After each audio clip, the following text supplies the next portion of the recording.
आज से करीब 53 साल पहले यानी 11 अप्रैल 1970 को नासा ने अपोलो 13 मिशन का रॉकेट चांद पर जाने के लिए लॉन्च किया।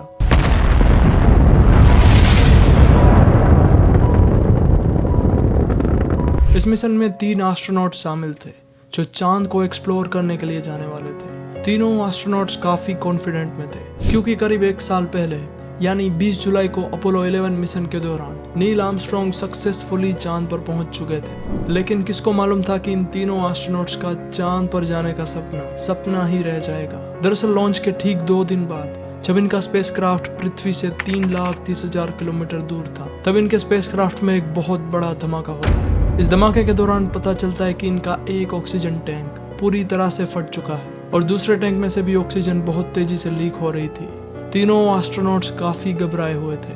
धरती पर बैठे मिशन कंट्रोल को इस बात का बिल्कुल विश्वास नहीं होता।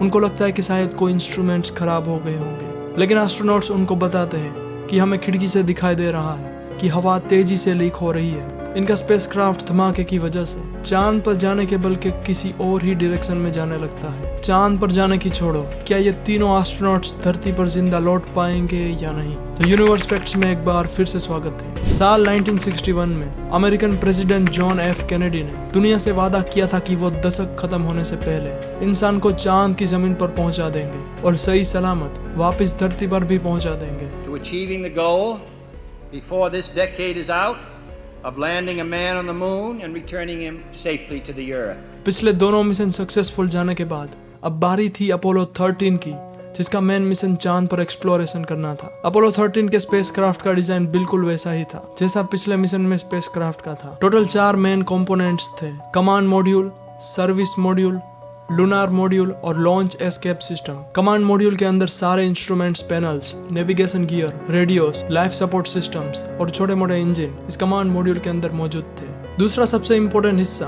जो सर्विस मॉड्यूल है, जिसके अंदर ज्यादातर ऑक्सीजन टैंक्स थे। कमांड मॉड्यूल और सर्विस मॉड्यूल को अक्सर एक साथ जोड़कर रखा जाता है। पूरे मिशन के दौरान ये दोनों एक साथ जुड़े होते हैं अनटिल जब एस्ट्रोनॉट्स धरती पर वापस आते हैं, तभी एक दूसरे से सेपरेट हो जाते हैं। तीसरा हिस्सा लूनार मॉड्यूल, जिसको चांद की सतह पर लैंड करना होता है और जब चांद पर मिशन पूरा हो जाए तब वापस जाकर कमांड और सर्विस मॉड्यूल से अटैच हो जाना होता है। आखिरी हिस्सा लॉन्च एस्केप सिस्टम, जो मिशन के लिए इतना खास नहीं है, लेकिन इसका काम है सिर्फ लॉन्च के दौरान अगर कोई हादसा हो जाए तो एस्ट्रोनॉट्स को बचाना, यही इनका काम है। स्पेसक्राफ्ट में बैठे 3 astronauts, commander Jim Lowell, lunar module के पायलट फ्रेड हेज और तीसरे कमांड मॉड्यूल के पायलट जैक्स फिगर्ट। लेकिन इस मिशन में एक बात ऐसी है जिसको जानकर काफी हैरानी होगी, और वो बात यह है कि इन तीनों एस्ट्रोनॉट्स की जगह पहले किसी और 3 एस्ट्रोनॉट्स को चुना गया था, लेकिन उन तीनों के साथ कुछ अलग अलग प्रॉब्लम हुई थी। इस वजह से वो इस मिशन का हिस्सा नहीं बन पाए। अपोलो 13 मिशन 11 अप्रैल को धरती से लॉन्च होता है। अभी तक सब कुछ ठीक ठाक चल रहा था। स्पेसक्राफ्ट तेजी से अपने मुकाम की ओर बढ़ रहा था। इन्हें करीब 3 दिन लगेंगे चांद के फ्रा मोरो क्रेटर तक पहुंचने में। चांद पर मौजूद ये एक बहुत बड़ा गड्ढा है जिसमें साइंटिस्ट को लगता है कि इस क्रेटर के गड्ढे में चांद और धरती से जुड़ी कई इंफॉर्मेशन है।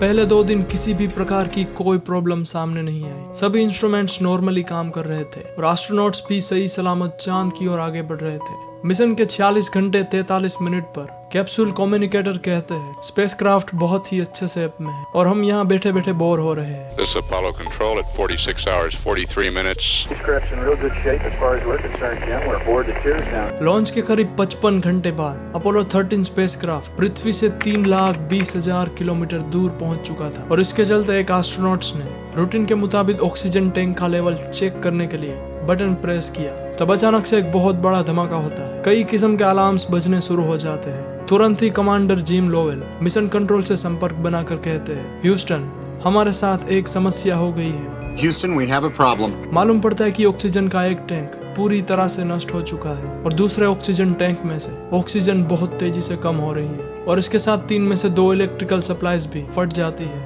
जो स्पेसक्राफ्ट चलाने के लिए काफी इस्तेमाल होती थी। मिशन कंट्रोल को एक ही साथ में इतनी सारी समस्याओं को हैंडल करना काफी मुश्किल था। अब सभी एस्ट्रोनॉट्स को बहुत बड़ा निर्णय लेना था कि धरती पर सही सलामत पहुंचने के लिए कौन सा रास्ता आसान रहेगा। यहाँ पर नासा के पास 2 ऑप्शन थे। पहला ऑप्शन ये था कि इंजन को इस्तेमाल करके स्पेसक्राफ्ट की डायरेक्शन चेंज करके अर्थ की ओर की जाए, लेकिन धमाके के दौरान इंजन पर कितना नुकसान हुआ था ये एस्ट्रोनॉट्स को कंफर्म मालूम नहीं था। और दूसरा ऑप्शन ये था कि चांद की ग्रेविटी का इस्तेमाल करके स्पेसक्राफ्ट को पृथ्वी की ओर पुश किया जाए, क्योंकि ये करने पर काफी कम पावर इस्तेमाल होगी। काफी चर्चा करने के बाद फ्लाइट डायरेक्टर ने दूसरा ऑप्शन चुना। उन्होंने कहा कि लंबा रास्ता वापस लिया जाएगा। एस्ट्रोनॉट्स को कहा जाता है कि वो तुरंत ही CSM मॉड्यूल को बंद कर दे। उन्होंने बताया कि एस्ट्रोनॉट्स को कमांड मॉड्यूल से निकालकर लूनार मॉड्यूल के अंदर शिफ्ट किया जाए और एक लाइफ बोट के तौर पर इस्तेमाल करें। यह डिसीजन काफी अच्छा था क्योंकि लूनार मॉड्यूल में खुद की ऑक्सीजन सप्लाईज थी।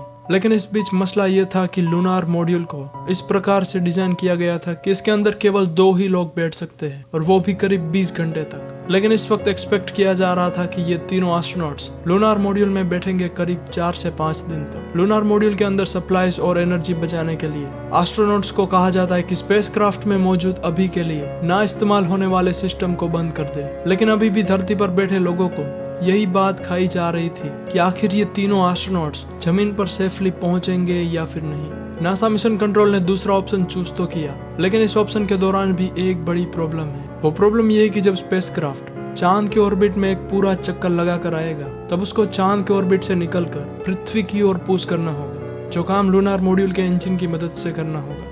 लूनार मॉड्यूल के इंजन को इस तरह से डिजाइन नहीं किया गया था कि उसे बार बार फायर किया जाए, जबकि लूनार मॉड्यूल के इंजन का इस्तेमाल सिर्फ चांद से टेक ऑफ करने के लिए करा जाता था, जो कि अब इतिहास में पहली बार स्पेसक्राफ्ट को फ्लोटिंग के दौरान ही इस्तेमाल किया जाएगा। प्लान के मुताबिक तीनों एस्ट्रोनॉट्स लूनार मॉड्यूल के अंदर बैठ जाते हैं और पहली बार लूनार मॉड्यूल के इंजन को फायर किया जाता है। जब इंजन को स्टार्ट करते हैं तो उनको बर्न कहा जाता है। चांद का चक्कर लगाने के बाद एक खास पॉइंट पर पहुंचकर एस्ट्रोनॉट्स ने करीब 35 सेकंड तक बर्न किया, जिससे अब स्पेसक्राफ्ट की डायरेक्शन अर्थ की ओर हो गई। 4 दिन बाद जब अपोलो 13 स्पेसक्राफ्ट धरती पर वापस पहुंचता है तब एस्ट्रोनॉट सोचते हैं कि और एक बर्न करना चाहिए, क्योंकि पहले बर्न के दौरान इन्होंने कूलिंग वेपर को अकाउंट में नहीं लिया था, जिसकी वजह से स्पेसक्राफ्ट रास्ता भटक रहा था। और कैलकुलेशन के हिसाब से कमांडर लोवेल ने एक और बर्न किया, जिससे लूनार मॉड्यूल धरती के ट्रैक पर वापस आ जाता है। पूरी दुनिया अब इस पल के इंतजार में थी कि एस्ट्रोनॉट्स कब धरती पर सही सलामत लौटेंगे। हर एक न्यूज चैनल पर अपोलो 13 मिशन के बारे में ही चर्चा हो रही थी। एस्ट्रोनॉट्स को अर्थ के एटमॉस्फेयर में एंटर होने से पहले लूनार मॉड्यूल से वापस कमांड मॉड्यूल के अंदर जाना था, क्योंकि कमांड मॉड्यूल ही धरती के अंदर री एंट्री के लिए बनाया गया था।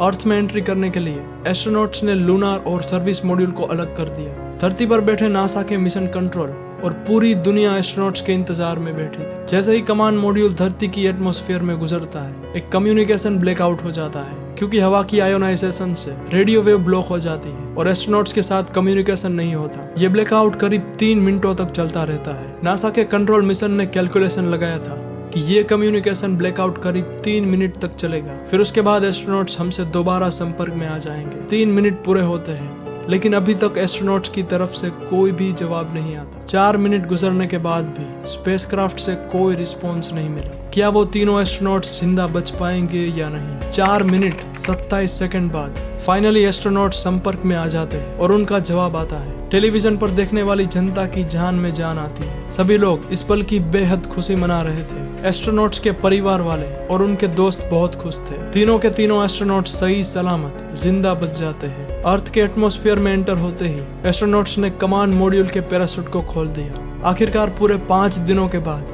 17 अप्रैल को उनका मॉड्यूल पैसिफिक ओशियन में धीरे से जाकर गिर जाता है और तुरंत ही उनको वहां से रेस्क्यू किया जाता है। ये तीनों एस्ट्रोनॉट्स खुशी खुशी अपने घर लौट आते हैं और अपने परिवार से मिलते हैं। हालांकि अपोलो 13 मिशन फेल रहा, लेकिन फिर भी अपोलो 13 का ये मिशन इतिहास के पन्नों में अपनी जगह बना लेता है। मैं उम्मीद करता हूँ कि आपको आज का ये वीडियो बहुत पसंद आया होगा। अगर आप हमारी चैनल पर नए हैं तो चैनल को सब्सक्राइब जरूर करें। मिलते हैं अगले वीडियो में।